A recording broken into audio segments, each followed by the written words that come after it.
તો વાત કરીએ સુરેન્દ્રનગરની તો સુરેન્દ્રનગરમાં મકાનોનું ભૂમિપૂજન કરવામાં આવ્યું।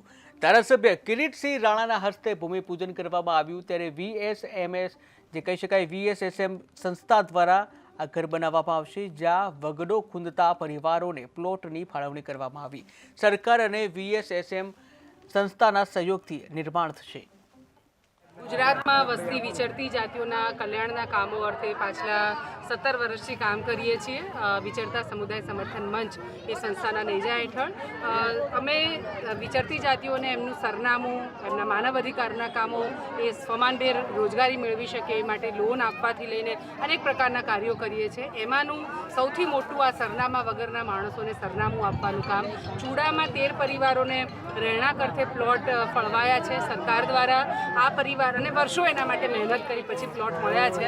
આજે 13 મકાનનું ખાતમુહૂર્ત કર્યું છે। ત્યારે ખાતમુહૂર્તમાં અમારી સાથે સંસ્થાના મિત્તલબેન છે, ટીનીબેન છે, અમારા જિલ્લા પંચાયતના કારોબારી ચેરમેન જસુભાઈ છે, તાલુકા પંચાયતના પ્રમુખ શ્રી ઈશ્વરભાઈ છે, પાર્ટીના પ્રમુખ જયદીપભાઈ, તલક્ષીભાઈ, ઉપસ્થિત ગ્રામજનો અને સર્વાણીય પરિવારના 13 મકાનો બનાવાયા છે।